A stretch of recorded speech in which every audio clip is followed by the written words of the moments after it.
નમસ્કાર મિત્રો, શેરબજાર ગુજરાતી યુટ્યુબ ચેનલ અને ફેસબુક પેજમાં તમારા બધાનું સ્વાગત છે. મિત્રો, આજે આપણે વાત કરવાના છે.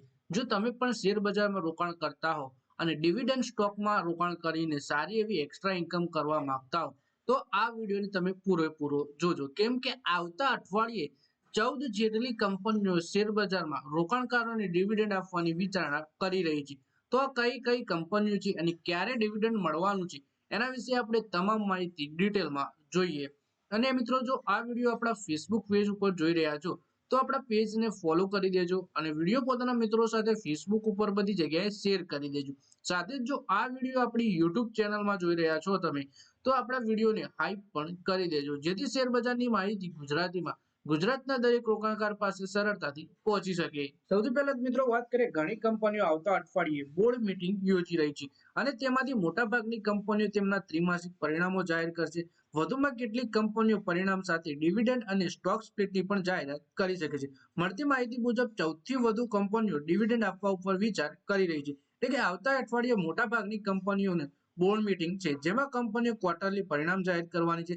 સાથે જ સ્ટોક સ્પ્લિટ અને ડિવિડન્ડ આપવા ઉપર પણ વિચારણા કરવાની છે કંપનીઓ. સૌથી પહેલા મિત્રો, અજંતા ફાર્માના શેર વિશે વાત કરીએ. 3 નવેમ્બરે આ કંપનીની બોર્ડ મીટિંગ યોજાવાની છે. હેલ્થકેર કંપની તેના ત્રિમાસિક પરિણામો સાથે વચગાળાના ડિવિડન્ડ પર પણ વિચાર કરશે. બીજી બાજુ ગોલ્ડફ્રે ફિલિપ્સ ઇન્ડિયાની બોર્ડ મીટિંગ પણ 3 નવેમ્બરે યોજાવાની છે. એફએમસીજી કંપની પણ તેના ત્રિમાસિક પરિણામો સાથે વચગાળાના ડિવિડન્ડની જાહેરાત કરી શકે છે. પછી પાવર સેક્ટરની company power grid corporation India પણ 3 નવેમ્બરના રોજ તેના પરિણામો રજૂ કરશે. બોર્ડ બેઠક પણ તે દિવસે જ થવાની છે. બોર્ડ બેઠકમાં વચગાળાના ડિવિડન્ડ પર વિચાર કરવામાં આવશે. વધુમાં રૂટ મોબાઈલની બોર્ડ મીટિંગ પણ 3 નવેમ્બરે યોજાવાની છે. કંપની પરિણામોની સાથે સાથે વચગાળાના ડિવિડન્ડની વાત કરવાની શક્યતા છે.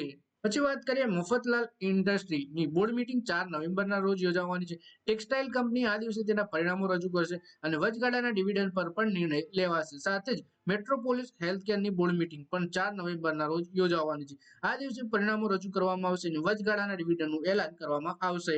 પછી મિત્રો, સિયારામ સિલ્ક મિલ્સ આવતા અઠવાડિયે 4 નવેમ્બરના રોજ પરિણામો રજૂ કરશે. તેની સાથે વચગાળાના ડિવિડન્ડ પર પણ નિર્ણય લઈ શકે છે. એસ્ટ્રલની બોર્ડ મીટિંગ પણ 5 નવેમ્બરના રોજ યોજાવાની છે. આ દિવસે કંપની દ્વારા પરિણામો રજૂ કરવામાં આવશે અને વચગાળાના ડિવિડન્ડ પર પણ નિર્ણય લેવામાં આવશે. પછી મિત્રો, ડી લિંક ઇન્ફોર્મેશન ટેકનોલોજી આવતા અઠવાડિયે 5 નવેમ્બરના રોજ તેના પરિણામો સાથે વચગાળાના ડિવિડન્ડ પર નિર્ણય લઈ શકે છે. ગુજરાત પીપાવ પોર્ટની બોર્ડ મીટિંગ 5 નવેમ્બરે યોજાવાની છે. કંપની પરિણામો રજૂ કરશે અને વચગાળાના ડિવિડન્ડ પર નિર્ણય કરશે. Auto component company Amara Raja energy and mobility, engineered solution company પ્રિસોલ અને consumer durable company Symphony board meeting 6 નવેમ્બરના રોજ યોજાવાની છે. આ દિવસે ત્રણેય કંપનીઓ દ્વારા પરિણામો રજૂ કરવામાં આવશે અને વચગાળાના ડિવિડન્ડની પણ જાહેરાત કરવામાં આવશે તેવી સંભાવના છે. પછી મિત્રો, બાય કોર્પોરેશનની બોર્ડ મીટિંગ 7 નવેમ્બરના રોજ યોજાવાની છે. આ તારીખે કંપની પરિણામોની સાથે સાથે ડિવિડન્ડ રજૂ કરી શકે છે. તો મિત્રો, આ વિડીયોમાં આપણે એવી કંપનીઓ વિશે વાત કરી છે આવતા અઠવાડિયે તેમની બોર્ડ મીટિંગ છે. આ બોર્ડ મીટિંગમાં કંપનીઓ ક્વાર્ટરલી પરિણામો રજૂ કરવાની છે. સાથે જ કંપનીઓ વચગાળાના ડિવિડન્ડની પણ જાહેરાત કરી શકે છે. તો મિત્રો, આ વિડીયોમાં બસ આટલું છે. હવે મળીએ આવનારા વિડીયોમાં. ત્યાં સુધી વિડીયોમાં લાઈક કરો, કોમેન્ટ કરો અને વિડીયો પોતાના મિત્રો સાથે ફેસબુક, ઇન્સ્ટાગ્રામ, વોટ્સએપ બધી જગ્યાએ શેર કરો. શેર બજારની આવી જ માહિતી ગુજરાતીમાં જોવા માટે તમે ચેનલને સબસ્ક્રાઇબ કરી ઘંટડી પર દબાવી દેજો અને આપણા ફેસબુક પેજને પણ ફોલો કરી દેજો.